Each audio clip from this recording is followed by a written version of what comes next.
In this episode, we're going to make network telemetry feel like something you can reason about confidently.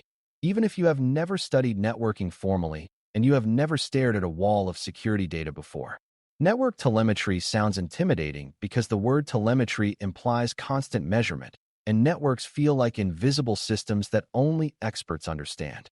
The reality is that network telemetry is simply the trail of how devices communicate, and your job as an intelligence-minded analyst is to learn which parts of that trail actually reduce uncertainty. You are not trying to become a protocol wizard, and you are not trying to memorize every possible network pattern on Earth. You are learning how to spot signals that shift a decision, while avoiding the trap of chasing every unusual detail as if it must be malicious. Before we continue, a quick note. This audio course is a companion to our course companion books. The first book is about the exam and provides detailed information on how to pass it best. The second book is a Kindle-only ebook that contains 1,000 flashcards that can be used on your mobile device or Kindle. Check them both out at cyber.author.me in the Bare Metal Study Guide series. A useful way to start is to define network telemetry as the recorded evidence of network behavior, meaning who communicated, when they communicated, how they communicated, and sometimes what was exchanged. Some telemetry is very high level, such as summaries that show a source, a destination, a time window, and a volume of data. Other telemetry is richer, such as records that include requested host names, service details, or fragments of session information. The important beginner idea is that telemetry is not the network itself, because it is always a representation shaped by where you collect and what you retain. That means you should treat telemetry as evidence, not as absolute truth, and you should be prepared for blind spots. When you keep that mental frame, you become less likely to overreact to a single odd detail and more likely to build defensible conclusions from patterns. Once you understand that telemetry is evidence, the next step is learning what questions network evidence can answer well, because signal quality depends on matching the evidence to the question. Network telemetry is strong for answering questions about relationships, like which internal systems connect to which external services, whether a connection pattern is persistent, and whether activity spikes at unusual times. It can also support questions about movement, like whether a single device suddenly started contacting many internal systems it normally ignores. Where network telemetry is weaker is in answering questions about intent by itself, because intent requires context, and context often lives in other data such as authentication events, endpoint activity, or business process knowledge. Beginners sometimes expect telemetry to declare the attacker for them, but telemetry usually offers clues, not names. If you treat telemetry as a way to narrow possibilities and test hypotheses, you will get far more value from it and avoid the frustration of expecting certainty it cannot provide. A mature approach to reading telemetry begins with an idea that sounds simple but is surprisingly powerful, which is that signals only matter when they differ from what is normal for the environment you are analyzing. Normal does not mean safe, and unusual does not mean malicious. But normal gives you the background that makes meaningful deviations visible. A finance workstation might regularly connect to specific business services, while a server that hosts a database might have a much narrower and more predictable set of network relationships. Even within the same organization, different roles produce different network behavior, and role awareness is part of interpreting telemetry responsibly.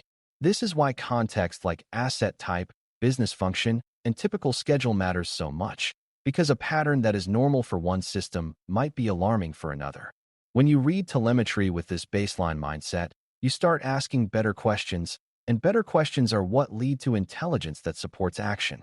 Building a baseline does not require perfection, and beginners should avoid the trap of thinking baseline means an encyclopedic catalog of every normal connection. A practical baseline is more like a mental picture of typical behavior, including what destinations are commonly contacted, what times of day see activity, and what the usual scale of data movement looks like for a given system. Over time, you also learn what kinds of expected noise exist, such as routine updates, management tools, or scheduled tasks that generate consistent patterns. The goal is not to memorize everything, but to recognize when something breaks the usual rhythm in a way that deserves attention. Baselines also need to be flexible, because environments change, and what was rare last month might become common after a new rollout. A good analyst treats baseline as a living reference, and that mindset prevents both complacency and over-alerting.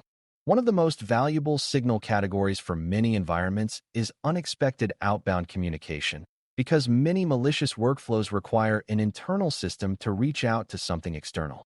When a system that normally stays internal begins making repeated external connections, that can be a meaningful clue, especially if the timing is unusual or the destination is unfamiliar. The key is to evaluate the connection in context, asking what the system is supposed to do and whether the connection aligns with that job. A workstation browsing the web is normal, but a server that hosts an internal application suddenly contacting random external destinations is less normal and often more suspicious. You also pay attention to persistence, because a one-time connection might be an accident, while steady repeated contact can suggest automation or a deliberate channel. Signals count when they are both unexpected and behaviorally consistent with suspicious objectives, not simply when they are unfamiliar.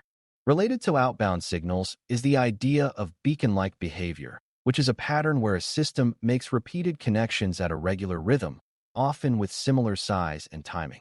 You do not need to know deep networking to understand why that matters, because regularity is a hallmark of automated communication, and automated communication can be associated with unauthorized remote control, staging, or scripted tasks. Regularity alone is not proof, because legitimate software can also behave that way, but regularity is a useful prompt to look for corroboration. If beacon-like patterns appear after a suspicious login or after an unusual process event on a host, the combined story becomes more concerning. If the destination is new to the environment and the behavior appears suddenly, confidence increases again. Reading telemetry means noticing these rhythms and then asking what else you would expect to see if your hypothesis is correct. Another signal category that often matters is internal east-west activity, meaning how systems communicate with each other inside the environment rather than only to the internet. Many attacks involve discovery and lateral movement, and those steps can change internal communication patterns in noticeable ways.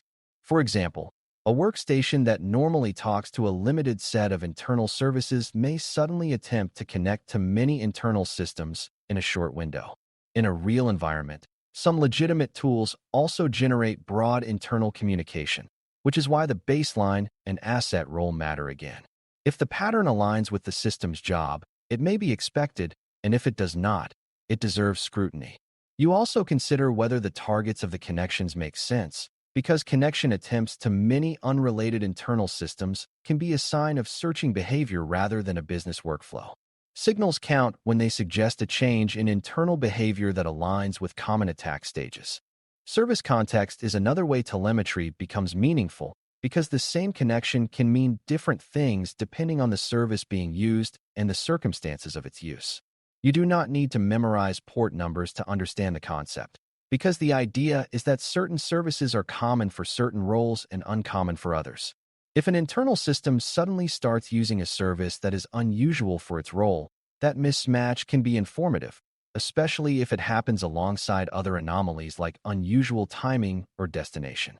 It is also valuable to notice when a system uses a common service in an uncommon way, such as unusually frequent short sessions or unusual data volume patterns that do not match normal browsing or normal application behavior.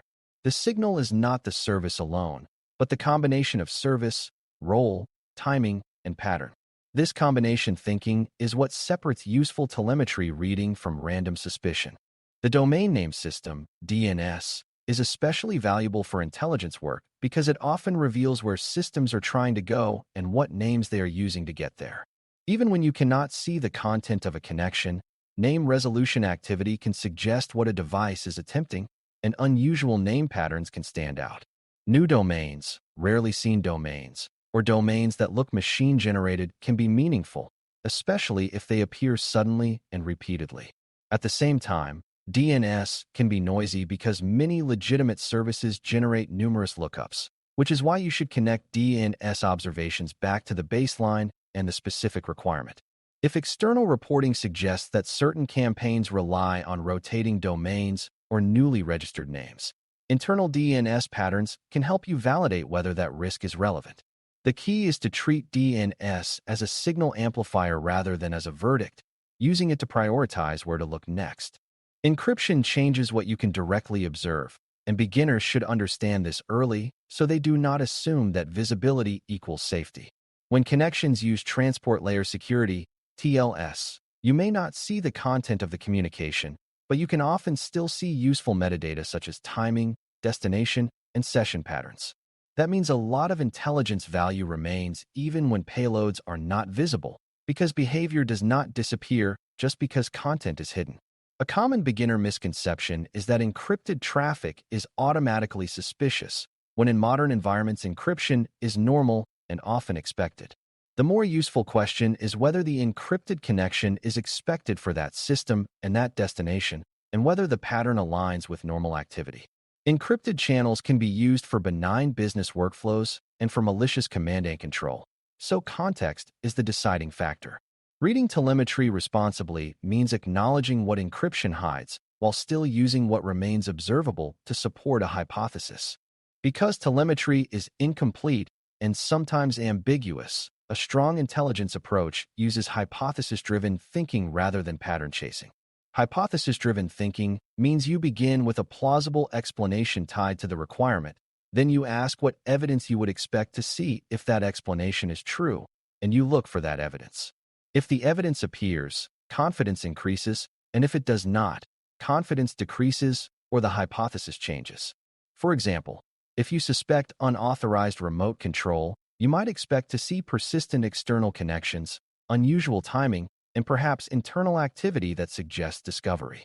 If you suspect data theft, you might expect to see staging behavior and unusual outbound volume to rare destinations. This is not about forcing the data to match your story. It is about using the data to test your story. The exam tends to reward this mindset because it demonstrates disciplined reasoning under uncertainty rather than impulsive conclusions. When you identify a signal that counts, the next skill is translating it into decision-ready language, because intelligence is not just noticing patterns, it is communicating what those patterns mean and what should happen next. A useful communication describes the behavior, explains why it is notable compared to baseline, ties it to a plausible hypothesis, and states confidence in a way that reflects evidence rather than emotion. This also means acknowledging limitations, such as whether certain parts of the traffic are encrypted or whether visibility is partial due to collection choices. The most common failure is either dumping raw details without interpretation or making a strong accusation with weak support. Decision-ready language sits in the middle, offering a defensible assessment that helps a consumer prioritize response and verification. When you practice this translation, you become faster at both exam questions and real-world analysis because you are always aiming toward usefulness. Another way signals become more meaningful is when you connect network telemetry to external threat context and internal asset context at the same time, because that fusion is often what turns ambiguity into clarity. External context might describe common targeting patterns, infrastructure behavior, or campaign timing, while internal context tells you which systems are exposed, what their roles are, and what normal behavior looks like. When those contexts align with a telemetry pattern, the signal becomes more actionable because you can justify why it matters.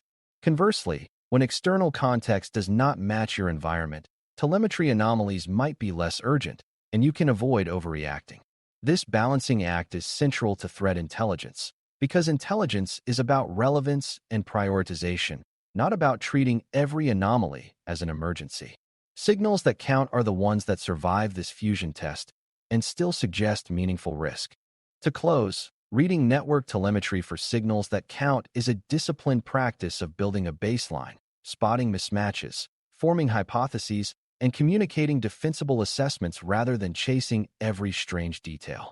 Network telemetry provides evidence about communication behavior, and that evidence becomes powerful when you interpret it in context, especially context about asset role, timing, and expected patterns.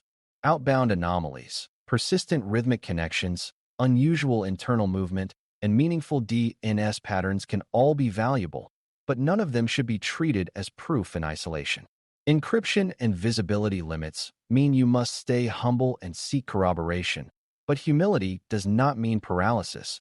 because you can still make useful judgments with the evidence you have. When you consistently focus on patterns that reduce uncertainty for a decision, you stop drowning in noise and start producing intelligence that is relevant, defensible, and genuinely useful. Thanks for listening. For more audio courses, daily newsletters, and more, please visit baremetalcyber.com.